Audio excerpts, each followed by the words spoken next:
on va démarrer. Monsieur le ministre. Mesdames et messieurs, bonjour. La situation sanitaire de la COVID-19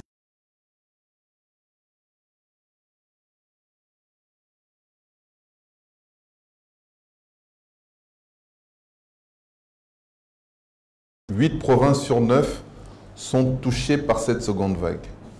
Selon les enquêtes épidémiologiques, cette recrudescence de nouveaux cas dans les provinces où la pandémie était considérée comme éteinte est liée au déplacement des populations des zones à risque élevé vers les zones à risque faible. C'est pourquoi il avait été fait obligation à toute personne voulant se rendre hors du Grand Libreville de faire un test de dépistage de la COVID-19 pour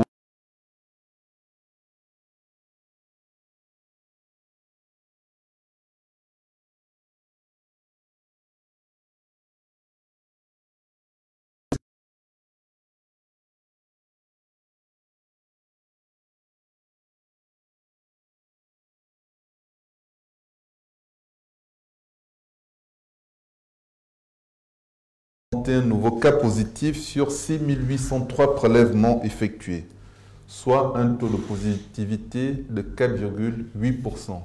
Tout en vous rappelant qu'au mois de novembre, nous avions un taux de positivité de 0,5% et qu'en janvier, en février, nous avons un taux de positivité qui avoisine les 5%. Le nombre de personnes hospitalisées est aujourd'hui de 77, dont 15 personnes en réanimation pour détresse respiratoire. Nous avons enregistré un cas de décès ce week-end.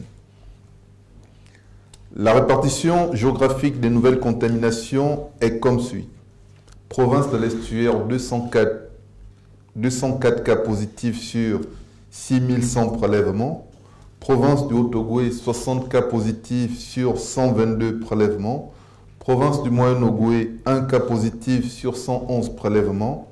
Province de l'Ogooué-Maritime, 65 cas positifs sur 336 prélèvements. Province du Walentem, 1 cas positif sur 144 prélèvements. Au total, sur les 500 756 tests réalisés, nous avons enregistré 13 884 cas positifs, dont 3136 cas rien que pour le mois de février, ce qui est important. 77 personnes en hospitalisation et 76 décès. Respectons les gestes barrières pour nous protéger contre la COVID-19. Je vous remercie. On va passer à des questions. Oui, première question. Rona Charline de la rédaction de Gabon 24. Docteur Guy Patrick Obiandon, que répondez-vous à cette tranche de la population qui vous interpelle en disant que vous êtes plus ou moins à l'origine de ce qui se passe aujourd'hui avec la seconde vague pour l'introduction, pour la facilitation en fait de l'introduction du vaccin Sputnik 2, Sputnik 5 dans la stratégie de lutte contre le coronavirus aujourd'hui? Bonsoir, Monsieur le ministre.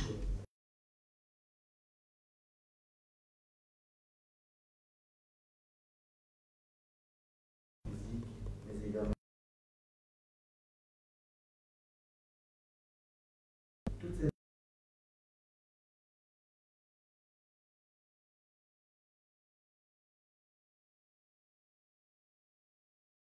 existent déjà parce qu'on se pose la question qu'est-ce qui ne marche pas finalement quand on sait qu'aujourd'hui les personnes ont pris conscience de la maladie qui est là, et aujourd'hui on parle du variant britannique. Monsieur le ministre, avec l'arrivée du variant, faut-il pas envisager certainement d'autres mesures, notamment celles qui consistent au déplacement, revenir à renforcer les déplacements prioritaires, parce qu'aujourd'hui, le gouvernement a pris des mesures selon lesquelles on ne peut plus se déplacer n'importe quoi, mais malgré le contact qui est fait, les populations continuent toujours en masse de se déplacer. On voit les marchés aujourd'hui pour le week-end, le pasteur aussi a officié des rencontres. Monsieur le ministre, l'urgence est là.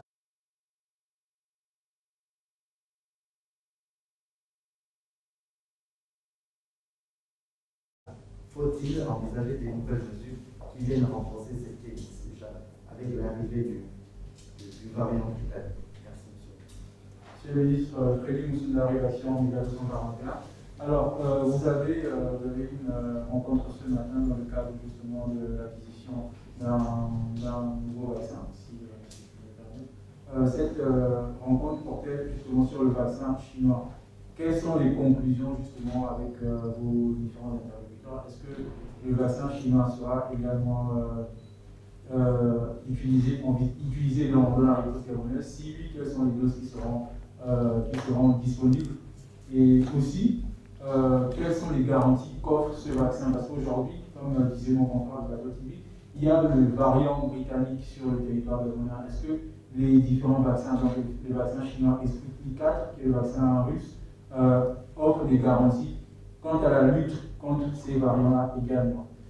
Et de l'autre côté, quelles seront justement les couches de la population qui vont bénéficier des doses de vaccin? Parce qu'aujourd'hui, il y a beaucoup de spéculations qui se font ici et là. Disons que le vaccin sera obligatoire pour toutes les populations gabonaises.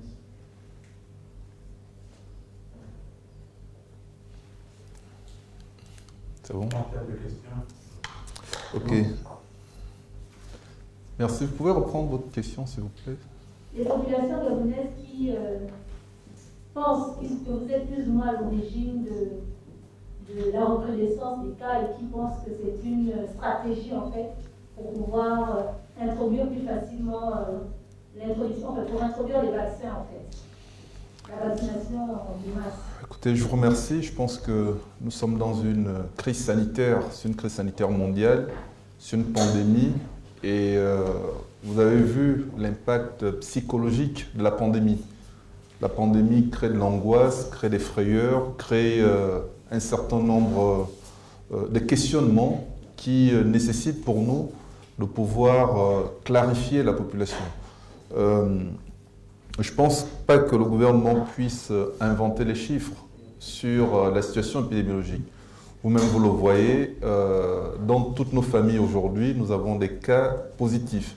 Nous avons des cas hospitalisés. Ce matin encore, nous avons été sollicités par 4 ou 5 personnes qui souhaitaient être hospitalisées dans les structures sanitaires parce qu'elles font de la fièvre, parce qu'elles ont des détresses respiratoires. Donc, il y a une réalité sanitaire qu'il ne faut pas ignorer. Nous sommes juste un peu surpris qu'il y ait beaucoup de personnes qui, de mauvaise foi, qui diffusent un certain nombre d'informations alors que ces personnes respectent les mesures barrières, notamment le port du masque. Toutes les déclarations qu'on voit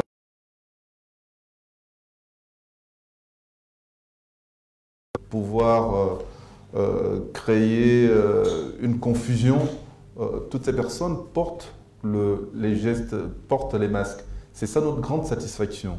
C'est-à-dire que le travail que nous faisons aujourd'hui est en train de porter ses fruits parce que l'objectif, c'est que la majorité de la population gabonaise, je dirais même 100% de la population gabonaise, puisse respecter les gestes barrières, porter le masque, respecter la distanciation physique et le lavage des mains. Ce sont les seuls moyens pour nous de pouvoir nous protéger contre la Covid-19. Donc, il n'est pas question pour nous de faire de la manipulation. Nous ne gagnons rien. Vous l'avez suivi lors des différentes interventions, l'impact économique de la Covid-19. Ça coûte cher au pays, ça coûte cher à notre pays. Donc, nous ne pouvons pas nous amuser pour dire que, voilà, il y a une invention de la situation. Non. Nous avons dit, certaines personnes... peut-être qui m'ont interpellé, me disent, bon, Monsieur le ministre, 13 000 personnes sur 500 000, taux de positivité à 2,5%. Je dis, ok, lorsqu'on fait l'analyse globale, 13 000 personnes sur 500 000 tests réalisés, effectivement, on a un taux de positivité faible. Mais prenez rien que le mois de février. Rien que le mois de février, où nous enregistrons en un seul mois plus de 3 000 cas, cela montre la gravité de la situation. Et plus le nombre de cas est croissant, plus nous avons une saturation hospitalière. Et c'est pourquoi dans certains pays, lorsqu'il est décidé qu'il y a confinement, c'est simplement parce qu'il y a une saturation hospitalière où on n'arrive plus à prendre en charge, les hôpitaux ne sont plus dans la possibilité de prendre en charge. Mais nous ne voulons pas en arriver là. Nous demandons aux populations de se protéger, de continuer à se protéger. Comme votre confrère le disait tout à l'heure, les mesures barrières sont connues et sues par la population. Il reste tout simplement à ce que nous puissions nous en approprier véritablement. Il est une chose de savoir ces mesures barrières, mais il en est une autre de les respecter. Porter le masque au niveau de la bouche, c'est pas ça, respecter les mesures barrières. Porter le masque voilà, au niveau du coude, c'est pas ça, respecter les mesures barrières. Vous voyez, le masque doit être bien porté pour couvrir.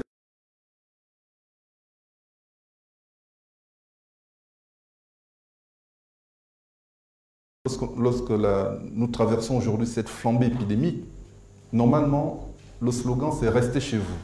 Même les visites, refuser des visites à domicile. Parce qu'on ne sait plus, comme on dit, qui est le visiteur. Est-ce que le visiteur est contaminé? Est-ce que le visiteur est infecté? À partir de ce moment, il nous est demandé de redoubler de vigilance et de redoubler de prudence. Nous avons dans notre pays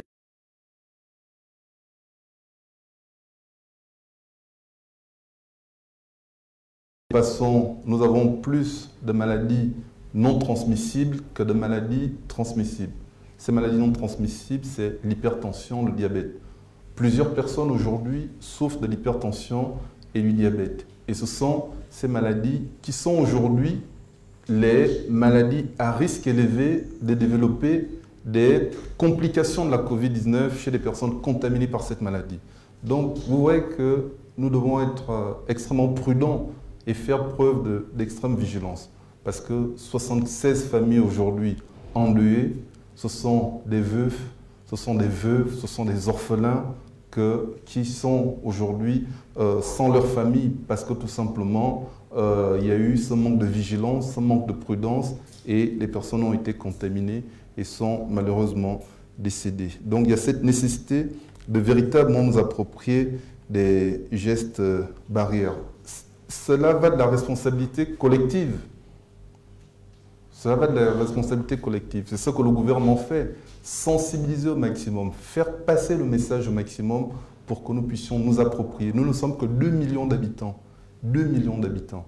Nous ne nous comparons pas aux pays qui ont 20 millions, 30 millions, 40 ou 50 millions d'habitants où quand il y a 100 morts, ce n'est pas représentatif pour eux. Nous, avec un seul décès, avec 2 décès, avec 10 décès, c'est déjà trop pour notre petit pays. Et c'est pourquoi nous disons que nous disons qu'il faut que nous puissions faire extrêmement attention. Notre survie en dépend. La survie de notre pays en dépend. Pour ce qui est du vaccin chinois, effectivement, j'ai reçu ce matin l'ambassadeur de Chine et nous poursuivons les discussions sur l'acquisition des différents vaccins. Comme cela se fait ailleurs, vous avez aujourd'hui, il est fortement recommandé d'avoir une panoplie de vaccins, une gamme de vaccins pour pouvoir les proposer à la population. C'est ce qui se fait. Donc nous avons échangé avec l'ambassadeur chinois qui nous a donné une bonne nouvelle en disant que la Chine offrait 100 000 doses de vaccins Sinopharm au Gabon. Donc il y a un travail qui se fait pour que très rapidement, dans les premières semaines du mois de mars, nous puissions acquérir ces différents vaccins. Ce sont des vaccins aujourd'hui qui sont efficaces sur les différentes souches du coronavirus et il n'y a pas eu d'études scientifiques qui a prouvé que ces vaccins n'étaient pas efficaces sur les nouveaux variants. Donc ce qui nous rassure et qui dit que finalement, si ces vaccins sont présents, nous allons les administrer. Le vaccin n'est pas obligatoire. Le vaccin, c'est un vaccin où les personnes qui souhaiteront se faire vacciner le feront de manière volontaire et se fera avec consentement éclairé. Nous n'obligerons personne à être vacciné. Le vaccin sera volontaire, avec un consentement éclairé. Les équipes sont en train de travailler pour mettre en place un système de pharmacovigilance pour qu'après la vaccination, toutes les personnes qui, si jamais présentent quelques effets indésirables, puissent le signaler très rapidement et pouvoir prendre en charge. Ce sont des protocoles sanitaires mondiaux. C'est comme ça que ça se fait dans tous les pays où le vaccin est administré. Volontariat, consentement éclairé et pharmacovigilance. Je vous remercie. Monsieur le ministre, dernière question. Nous avons eu quelques retours de personnes qui ont effectué des tests la semaine dernière et les semaines d'avant, les semaines précédentes, dans les différents laboratoires, notamment le laboratoire professeur de l'année Barma. Ces personnes présentent des symptômes à la COVID-19 et ont fait plusieurs tests qui sont négatifs. De ce qui nous revient, il y a des personnes qui sont aujourd'hui internées, qui présentaient des symptômes, mais qui présentaient des tests négatifs. Est-ce qu'il n'y a pas une défaillance de tests PCR aujourd'hui, comme ça a déjà été le cas par le passé au début de la crise? On se rappelle des tests qui affichaient positifs ou négatifs alors que les personnes ne faisaient pas ou faisaient la maladie. Est-ce qu'il n'y a pas une défaillance? Et également, les personnes qui sont aujourd'hui malades, ce sont déjà les personnes qui ont été testées positives lors de la première vague de contamination ou ce sont de nouveaux malades? Ok. Effectivement, la négativité de certains tests PCR, parce que ce n'est pas tous, certains tests PCR nous préoccupent beaucoup. Nous faisons aujourd'hui une revue scientifique sur les éventuels tests PCR chez les personnes contaminées à la COVID, les éventuels tests PCR négatifs chez les personnes contaminées par la COVID-19. Parce que nous avons quand même quelques personnes qui présentent des symptômes francs et avec des tests PCR négatifs. Nous avons posé des questions au niveau d'autres pays africains si la même situation se posait dans ces différents pays. Oui, nous avons dans d'autres pays cette situation. Mais que cela ne tienne, nous sommes en train de vulgariser les tests antigéniques parce que les tests antigéniques ont pour avantage de pouvoir détecter les personnes symptomatiques, détecter rapidement les personnes symptomatiques. Donc, chez ces personnes qui, effectivement, ont fait des tests PCR et que les tests sont négatifs, nous leur recommandons vivement de faire des tests antigéniques pour s'assurer de leur négativité ou de leur positivité. Donc, c'est quelque chose. Nous avons aussi de la recontamination. Nous avons quelques personnes qui avaient déjà fait la maladie lors de la première vague et qui sont aujourd'hui recontaminées par la COVID-19. Ça voudrait dire simplement qu'il n'y a pas d'immunité acquise. Il n'y a pas de protection acquise sur la COVID-19. Même si certains pensent que parce qu'elles l'ont eu la première fois, elles n'auront plus la COVID-19, c'est se tromper. Aujourd'hui, la seule immunité qu'on peut avoir, c'est l'immunité liée au respect des mesures barrières. Mais l'immunité acquise n'existe pas encore en matière de Covid-19. Aujourd'hui, on parle de 3 à 6 mois d'immunité et puis après ça, c'est reparti. Je vous prendrai l'exemple d'un patient qu'on a eu qui a sa deuxième infection de la Covid-19. Effectivement, lorsqu'on lui a fait les anticorps qui montrent qu'il y a un système immunitaire développé, cette personne n'avait plus d'anticorps de la Covid-19. Ça veut dire que son immunité avait disparu. Donc voilà un tout petit peu les réponses qu'on peut vous apporter sur la pandémie de la Covid-19. Merci.